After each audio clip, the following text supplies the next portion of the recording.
Jangan menantang dengan mata tajam seolah memancing-mancing emosi. Dengarin nih, kalau ini menang. Amin. Dengarin nih. Ya. 500 juta saya bagi-bagi sama wartawan. Baik. Harus bermusuh. Profesional loh Pak Sigit. Dalam. Orang mau pertama.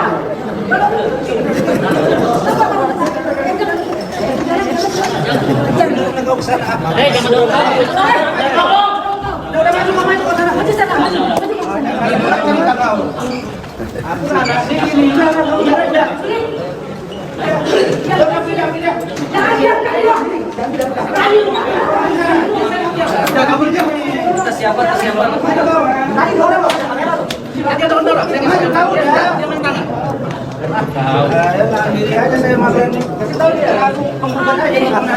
Harusnya berbaik-baik setelah persidangan.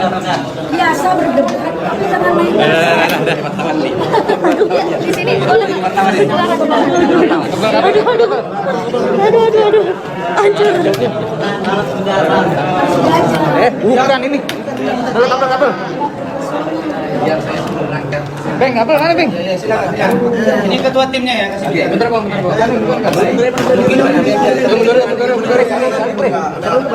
lu kembali. Baik, kita mulai ya. Terima kasih. Sebentar, Bang. Sebentar. Aku udah gak sabar nih. Kita mulai ya, 12 ini kosong-kosong. Depan aja, Bre. Saya akan mengklarifikasi ada 4 item. Ini berkaitan dengan sidang minggu lalu. Karena ada yang viral sepertinya kita menjadi konyol. Ya, ini akan saya klarifikasi ada 4 dan akan mengedukasi secara hukum biar paham orang-orang yang menyatakan saksi yang tidak boleh dihadirkan. Yang pertama, saksi pertama adalah jelas. Kenapa pertanyaannya melebar-lebar? Rekan kami sudah bertanya, apakah saudara menyaksikan penandatanganan antara Dr. Ran dengan Charlie? Ada, clear, titik. Itu yang urgent. Ya. Yang kedua, ini baru saya akan memberikan edukasi. Ya, kami paham tentang saksi yang tidak boleh dihadirkan. Sesuai dengan pasal 145 HIR, Herzien Inland Reglement. Kita sangat paham. 1, garis lurus saudara. Yang kedua, suami dan istri, bahkan walaupun sudah bercerai. Ketiga, anak yang di bawah umur. Keempat, orang gila. Kami tahu itu. Tetapi tolong suruh baca baik-baik di 145 HIR. Saksi tersebut boleh diajukan. Ini saya kasih tahu ya, biar nanti belajar. Boleh dihadirkan dengan catatan saksi tersebut adalah hak prerogatif hakim dan tidak disumpah. Ingat, tidak disumpah karena dia tidak memiliki nilai kesaksiannya itu. Lalu kita berbicara keuntungan. Ada keuntungan bagi kami sebagai penggugat. Pertama, agar para yang hadir mengetahui bahwasanya ada kesaksian yang membenarkan itu. Yang kedua, rekan-rekan wartawan juga tahu bahwasanya boleh dihadirkan. Itu mesti diingat. Mutlak. Itu 145 HIR. Ya. Nah, berikutnya, kami tidak berintuisi, berkali-kali saya bilang, berhalusinasi, tidak ada. Kita berbicara fakta hukum. Kenapa berbicara tentang pajak? Apa kaitan pajak dengan gugatan sepihak? Yang pemutusan sepihak tidak ada. Dinas pajak tidak menggugat. Menteri Keuangan tidak menggugat. Kenapa berbicara tentang pajak, saudara? Jadi tolong makanya belajarlah bertanya kepada substantif. Ya, kartu nama. Kalau mau menyamakan, tempah kartu nama supaya jelas. Oke, yang paling mutlak tadi adalah tentang apakah boleh atau tidak. Saya jelaskan, boleh, tapi tidak disumpah karena itu adalah hak prerogatif hakim. Terima kasih. Oke. Antar Mugi ya. Silakan sekretaris. Ini ya. Catatan saya dalam persidangan kali ini ya, tadi memang ada sedikit keributan, tapi sebenarnya menurut kami sebagai kuasa hukum itu merupakan suatu ketidakprofesionalan dari kuasa hukum tergugat, di mana logika sesat ya, sebenarnya untuk persidangan kode etik pengadilan pajak dan pihak yang ditarik dalam gugatan itu adalah wewenang daripada penggugat, sehingga apabila menyasar masalah pajak, masalah kode etik itu ada tempatnya, bukan pada persidangan perdata. Dan mengenai klinik ataupun firma itu dalam Pak Rusdi, Diantar sama siapa? Dalam KUA kita undang-undang hukum dagang itu sudah diatur, namun dalam hal ini penggugat tidak menarik pihak tersebut, apakah itu klinik, apakah itu firma, itu tidak dipermasalahkan sama penggugat, namun itu ditanyakan berulang kali oleh kuasa hukum tergugat dan sudah dijelaskan dalam pasal 1320 tadi itu merupakan cakap yang dimaksud sebagai subjek orang yang melakukannya. Jadi kesesatan berpikir, kesesatan logika hukum daripada kuasa hukum tergugat tadi sangat kami sayangkan, sehingga itulah yang membuat agak ada sedikit perdebatan yang menurut kami tidak perlu ya, sebagai pengacara profesional yang sudah berkali-kali sidang dan seperti baru belajar bersidang menurut kami. Jadi ya kami mohon maaf apabila kepada majelis hakim juga apabila memang tadi sedikit ada kekacauan, tapi kami menganggap hal tersebut tidak perlu terjadi. Kenapa harus terjadi itu? Karena logika dan ketidakprofesional daripada kuasa hukum tergugat. Baik, saya katakan ya, saya menyoroti fokus kepada materi ya, materi fakta-fakta yang terdapat dalam persidangan. Satu dari saksi yang kami hadirkan tadi, saksi fakta, jelas menyatakan bahwa perjanjian tersebut ditandatangani di Pekanbaru dan beliau ada di tempat itu duduk dalam jarak 3 meter. Dan yang perlu lagi diketahui, itu di Pekanbaru ditandatangani adalah atas kehendak dan keinginan yang sangat besar daripada tergugat, yang dimana karena sangat urgent sekali perkara ini diselesaikan, makanya tergugat Dr. sampai menyusul klien kami sebagai penggugat dokteran yang berada pada saat itu melakukan tugas-tugasnya di Pekanbaru. Itu penting ya. Dan dalam hal itu jelas terbukti, terungkap daripada saksi fakta kami bahwa dalam perjanjian itu ada disepakati tentang jasa. 1, 15 juta apabila memberikan apis di dalam kota dan akan dibayarkan setiap memberikan apis, dan juga ada disepakati pembayaran 30 juta apabila penggugat klien kami ini melakukan pelayanan memberikan apis di luar kota. Dan yang terpenting juga seperti yang saksi-saksi yang sebelumnya yang kami hadirkan, 50 juta akan dibayarkan dan itu disepakati per tanggal 5. Dan beliau pun mengetahui bahwa berakhirnya ini perjanjian adalah karena diputus secara sepihak. Nah ini saya kaitkan terhadap dengan keterangan ahli, bahwa jelas tadi juga ahli mengatakan dan sesuai dengan pasal 1338 yang menyatakan bahwa perjanjian itu tidak bisa dibatalkan sepihak, dan jelas untuk menguatkan gugatan dokter klien kami ini adalah bahwa perjanjian ini, bahwa gugatan ini adalah apabila dibatalkan secara sepihak itu jelas menjadi perbuatan melawan hukum itu. Jadi sesuai dengan keterangan ahli bahwa gugatan kami ini sudah pas dilakukan sebagai perbuatan melawan hukum, bukan manifestasi. Itu yang perlu. Nanti silakan majelis hakim, saya pikir tadi Panitra sudah jelas mencatat, kita pun mencatat biar nanti majelis hakim yang menimbang, dan cukup banyak tadi fakta-fakta dan juga keterangan ahli yang sangat menguatkan terhadap gugatan yang kami gugat ini. Terima kasih. Itu dari saya. Ini saya lanjutkan ke persidangan. Saya tambahkan sedikit.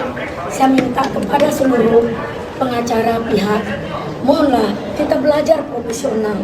Jangan menantang dengan mata tajam seolah memancing-mancing emosi. Boleh kita berperkara, di luar perkara kita bersahabat loh. Karena profesi ini bukan harus di sini saja, bukan harus ini aja perkara. Suatu saat kita bisa duduk sama dalam satu perkara yang sama. Jadi jangan memancing emosi. Satu, yang kedua, dia tidak pernah masuk pada substansi gugatan, selalu melenceng-melenceng. Seperti tadi, ahli pun diuji-ujinya. Dia tidak bertanya, dia menguji pertanyaan ahli itu dan tidak masuk pada substansi. Kenapa dia belum pernah masuk dalam substansi gugatan? Kita nggak tahu mana melenceng-melenceng kemana-mana. Apakah karena dia jelas bahwa perbuatan melawan hukum itu sudah nyata dan jelas, makanya tidak masuk pada substansi, dilencengkan kemana-mana supaya ini melebar dan memancing-mancing sampai hakim pun terpancing emosi.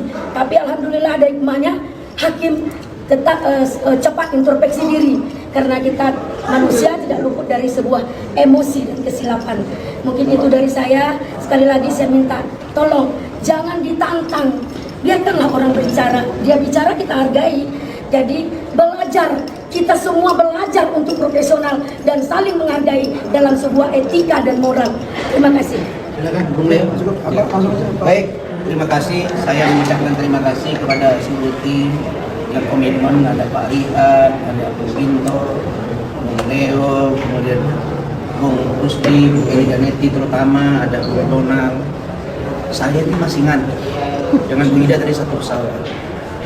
Saya ini, insya Allah, alhamdulillah, 1 minggu itu saya di Jakarta 1 malam. Besok udah terbang lagi.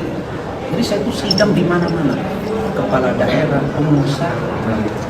Jadi bukan apa-apa ya. Mereka bukan malah mempertahankan argumentasi hukum mereka untuk membela secara administratif atau perdata kliennya, tapi merembet kemana-mana. Ijazah saya, benar kan ditanya kemarin? Yang laminating lah. Itu ada di sini saya lihat. Jadi mereka nih gayanya macam-macam. Ada yang gaya bencong, ada yang gaya sok hebat. Nah ini Bung Leo kita ini punya ormas. Jangan bolak-balik dipancing nanti ribut, ya. Jadi yang kedua, cara bertanyanya menyudutkan dan nampak bahwa mereka itu kewalahan.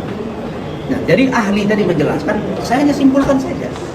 Pertama, apakah sah perjanjian? Sah atau tidak perjanjian Rasman dengan Richard Lee? Jawabnya sah. Yang kedua, apakah cakap Rasman dengan Richard Lee? Jawabnya cakap. Yang ketiga, apakah ini firma atau tidak firma? Athena atau bukan Athena? Itu sah perjanjian. Jelas itu. Kalau saya tadi memperpanjang, takutnya tambah lebar. Apa itu? Kan ahli mengatakan ada prestasi, ada wan prestasi. Prestasi saya sudah beri bantuan hukum. Dia ditahan, dia ditangkap, 2 kali saya lepaskan. Di luar itu di Polda Sumsel saya bantu. Di luar itu di Surabaya saya bantu. Dia mau mencoba menghindar bahwa Richard bukan pemilik Athena. Saya tanya kalian, terus Athena yang punya siapa? Kalau itu bukan Athena atas nama Richard, berarti dia keterangan palsu dan berbohong kepada saya. Kita proses hukum itu pidana. Kemudian apa bukti dia membayar kewajiban dari prestasi saya? Dia bayar tiap bulan. Ini kan fakta. Kenapa masih menghindar kemana-mana? Kok tanya firma saya legal atau tidak legal? Nanya pajak saya, nanya kartu nama saya. Ya kau buat aja kartu nama kau. Mungkin yang kau bela itu baru tukang curi ayam. Saya ini memang pengacara yang punya branding di negara ini. Jangan begitu. Nah, kemudian yang terakhir, apakah pemutusan kontrak ini melawan hukum atau tidak? Dari situ jelas perbuatan melawan hukum. Kenapa? Karena sudah ada prestasi saya. Berikutnya, apakah sudah ada mediasi antara kami? Upaya sebelum dimediasi di sini ada. Tapi dia dengan pura-pura membuat WA ke saya. Mulai hari ini saudara tidak boleh lagi. Yang kedua, dia pura-pura suruh saya review. Review yang itu, yang lalu apa yang saya lakukan?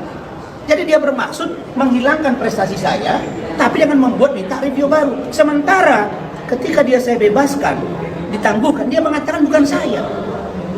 Jadi dia yang mengatakan bukan prestasi saya itu. Sementara kalian semua tahu bahwa dia ditangguhkan 2 kali, prestasi saya.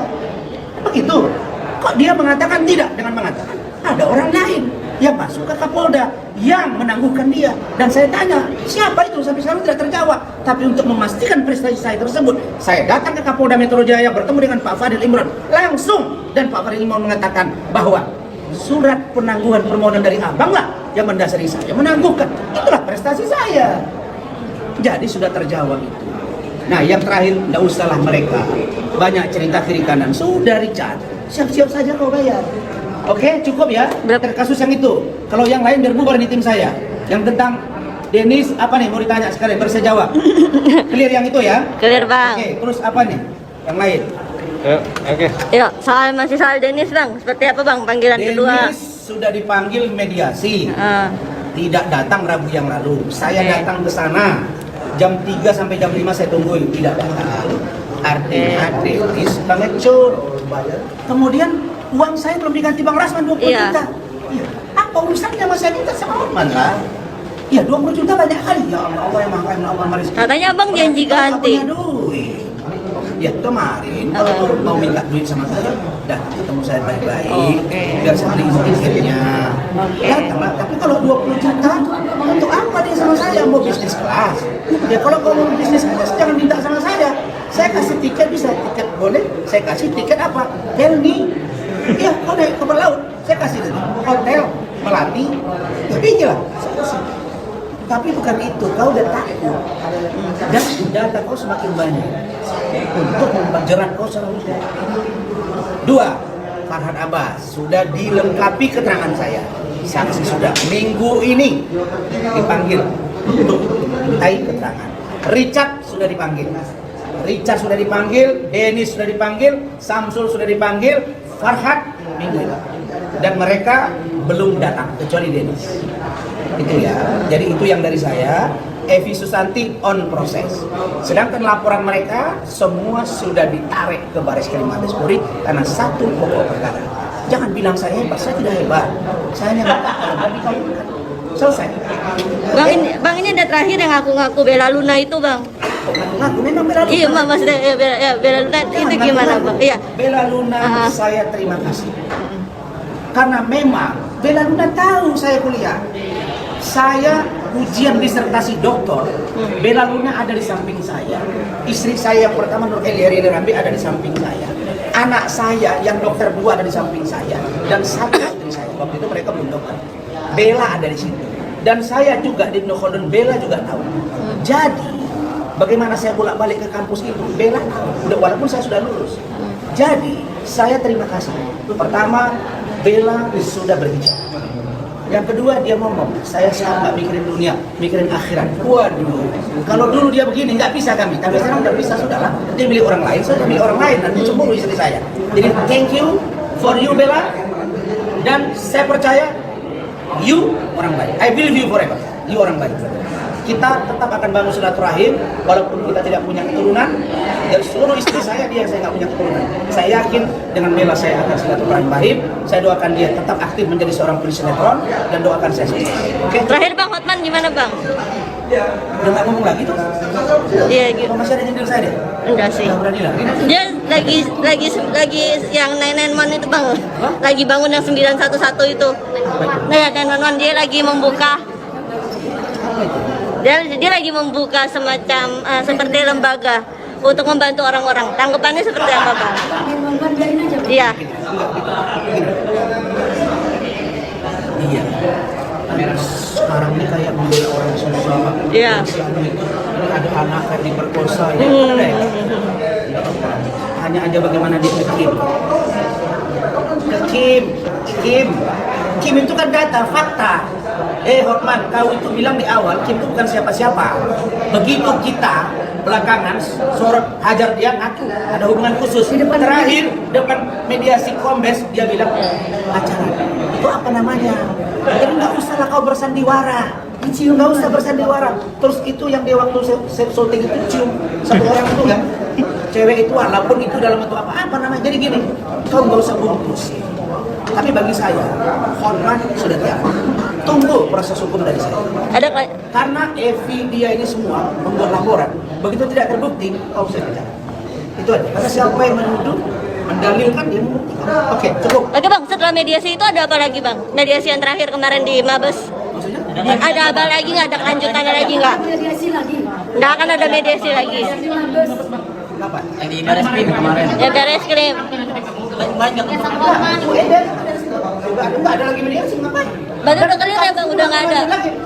Mediasi itu sudah mentok dan sudah ada jawaban dari Hotman bahwa mereka pacaran, sehingga seluruh data yang diberikan Kim kepada saya dengan sudah pernyataan itu artinya benar terjadi atas nama pacaran. Monggo itu urusan mereka. Tapi kalau saya diseret-seret nggak bisa. Lalu sudah close, kenapa sudah kirim surat? Kenapa itu sudah selesai? Nggak perlu lanjutkan itu. Tidak ada yang perlu dilanjutkan di situ karena sudah ada. Kalau dia harusnya mereka yang kita kejar. Satu berbohong. Nah pertanyaannya kan gimana saya? Buat surat. Bukan pelecehan. Apa itu namanya? Sekarang bilang malpraktek, enak aja. Nah kemudian Hotman bilang, oh saya ini pacaran. Terus selama ini bilang ada orang suruh di Mangga Besar segala macam. Jadi nggak usah dibungkus-bungkus, orang sudah tahu. janganlah kita menjadi orang yang munafik. Itu saja. Saya kira itu, ya saya kalau Hotman mulai menyadari dirinya supaya lebih baik, saya dukung, bagus dia. Tapi kalau yuk masih coba-coba sama saya, kita lawan. Itu prinsip saya. Jadi Evi ini mereka udah nggak terbukti, bingung sendiri mereka, bingung sendiri. Bang Asman kan sempat bilang katanya mau laporkan balik tentang hubungan fisik. Ya kan yuk. Sempat bilang Iya, saya kan bilangnya Barasman ke kamera, Bang. ada ini, ada body shaming. Gendut, dia botak-botak ya. Dia pun saya bilang hitam. Itu kita lihat lah. Dia kan ada di situ. Ada kombes kok menyaksikan semuanya. Jadi intinya Pengakuannya berpacaran dan mencium hakim di depan kombes. saya Depan kita ini semua. saya ini kader pemuda Pancasila. Sekali layar terkembang suruh saya. Yang kedua seorang lapang. Yang ketiga saya berteman dengan semua orang, termasuk Bang Hercules. Artinya saya orang lapangan, tidak perlu pun menggunakan ormas. Saya jalan terus bos. Seperti tadi, tidak senang, selesai. Cuma saya nggak pernah mau, saya intelek. Jadi yang saya sedih itu cara bertanya itu, kan dia sudah bisa jawab. Sah nggak perjanjian saya dengan Richard? Sah. Ada nggak prestasi saya? Ada nggak wan prestasi? Tidak. Yang wan prestasi dia tidak bayar. Terus sah perjanjian sah. Terus dia melawan hukum nggak? Melawan. Sudah nanti bayar 20,7 M. Kalau ini menang, dengarin nih. Kalau ini menang, Amin. dengarin nih. Ya. 500 juta saya bagi-bagi sama wartawan. Baik. Kan ya, Kak? Direkod ya. Wallahi. Apa? Wallahi. Direkod ini. Dekat ya, Bang. Udah. 20,7 M, 500 juta saya serahkan ke